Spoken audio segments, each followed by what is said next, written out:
10. Bab. Hazreti İsa u yerdan ayrılıp, Yahudiya ülkesini besip ötüp, Iordan deryasının o qetidiki rayonlarga bordi. Uning etrafıga yana top odam yig'ilgan edi. U ko'pchilikka har qitimqidek ta'lim berishga boshladi. Hazreti İsa'ning yeniga kelgan ba'zi farisilar uningga tuzaq qurish maqsadida bir odamning ayolini taloq qilishi Tavrat qonuniga uyg'unmi deb so'rdi. Musa payg'ambar sizlarga nima deb buyurgan? dedi Hazreti İsa. Musa payg'ambar Allahning ayolini bir parcha taloq xati yezibla taloq qilishiga ruxsat qilgan, deyishdi ular. Hazreti İsa ularga: "Tersalığınlardan Musa payg'ambar bu buyruqni yozgan. Xudo olamni yaratganda insonlarni er va ayol qilib yaratdi. Bir odamning ota-onasidan ayrilib, ayoli bilan birlashib, bir tan bo'lishi ana shu sababdandir. Shundoq ekan, ayol ayrim ikki tan bo'lmasdan bir tandir. Shuning uchun Xudo qo'shganni inson ayirmasin", dedi. Ular uyga kirgandan keyin shogirdlari bu haqda Hazreti İsa'dan yana so'rdi. Hazreti İsa ularga: "Ayolini taloq qilib, boshqa birini amriga olgan kishi zina qilgan bo'ladi. Eridan ajrashib, boshqa erga tekkan ayolmi zina qilgan bo'ladi", dedi. Qo'lini tekizib baxtilsin deb, kishilar kichik bolalarni Hazreti İsa'ning oldiga elib keldi. Biroq shogirdlar ularni aybladi. Buni ko'rgan Hazreti İsa xafa bo'lib shogirdlarga: "Bolalar oldimga kelsin. Ularni to'smanglar. Chunki Xudoning podshohligiga kirdiganlar dal mushularga o'xshashlardir. Bilib qo'yinglarki, kim Xudoning podshohligini sabiy bolalardek qabul qilmasa, uningga hargiz kirolmaydi", dedi. Shuning bilan u bolalarni quchog'iga ilib, ularga qo'llarini tekkizib baxt tiladi. Hazreti İsa safarga chiqish oldida bir kishi yugurib kelib uning oldiga tiz bukib: "Hey, yaxshi ustoz, mangulik hayotga erishish uchun qanday qilishim kerak?" deb so'rdi. Hazreti İsa uningga: "Meni nemishqa yaxshi deysiz?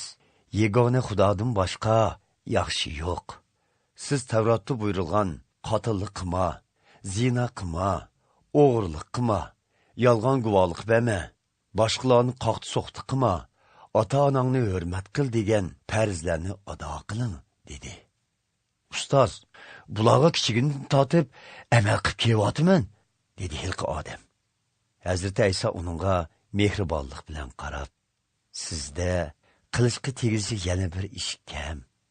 Berib, butun mol-mulkingizni setib, pulini kambag'allarga bering. Shunda qilsangiz, arshda g'aziningiz bo'ladi. Ondan kelib, menga ergishing", dedi. Bu so'zni anglash bilanla bu odamning chiroyi o'zgarib, qayg'u ichida u yerdan ketib qoldi. Chunki uning mol dunyosi nihoyat ko'p edi.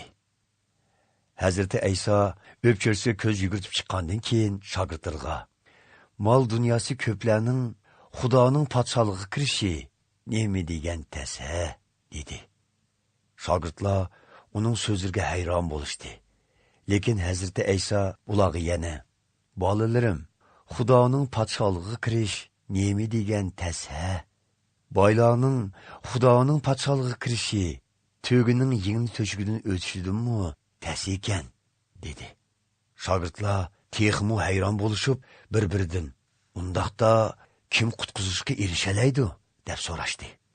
Hazreti İsa ularga qarab: "Bu insonlarning qo'lidan emas, Xudoning qo'lidan keladigan ishdir.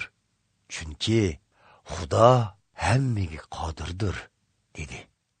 "Mana, biz hammani tashlab sizga agashdik. Sizcha biz qutqizilamdik", dedi Petrus kayindilla. "Bilib qo'yinglarki, meni va xushxabarni deb uyi, aka-ukalari, ocha-singillari, ota-onasi, bola chaqilari yoki yer ziminlardan voz kechganlarning hammasi bu dunyoda ziyonkashlikka uchrash bilan birga yüz həslәп öy, ak ufqa, acı singil, ana, balı çaqa və yer ziminlağa erişidu. Kiradigan dunyodumu мәңгүлік hayatqa erişidu. Lekin şu çağda nurgun oldingi qatadikilar oxirqilar bo'ladi. Nurgun oxirqilar oldingi qatarga chiqidi, dedi Hazreti Aysa. Ular Yerusalimga bordigan yo'lda edi.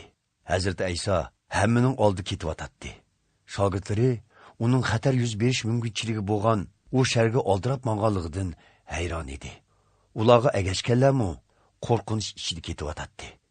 Hazreti Aysa 12 shogirdini yana bir chatga tortib, ularga o'z beshiga keldiganlarni uqtirib, "Mana, biz hozir Yerusalimga ketyapmiz. İnson o'g'li oliy ruhoniylar va Tavrat ustozlariga topshirildi. Ular uni o'lim jazosiga mahkum qilib, Rimliklarga topshirib berdi. Rimliklar uni masxara qiladi, yuziga tukirdi, uni qamchilaydi va o'ltirdi. Lekin u 3 kundan keyin qaytib tirildi", dedi. Zebeyining o'g'illari Yoqub bilan Yuhanna Hazreti Aysoning oldiga kelib, "Ustoz, bizning bir talbimiz bor edi. O'rinda berishingizni o'tinimiz", deyishdi. "Sizlarga nima qilib berishimni talab qilsizlar?" deb so'radi Hazreti Ayso. "Siz shon sharafga erishganingizda birimizni o'ng yeningizda, birimizni so'l yeningizda o'tirg'izg'aysiz", deyishdi ular. "Sizlar nima talab qilganlarni bilmayapsizlar", dedi Hazreti Ayso. "Men ichidigan azob qadigini va men qabul qildigan cho'mildirishni sizlarmi qabul qila olamsizlar?" "Qabul qila olamiz", deyishdi ular.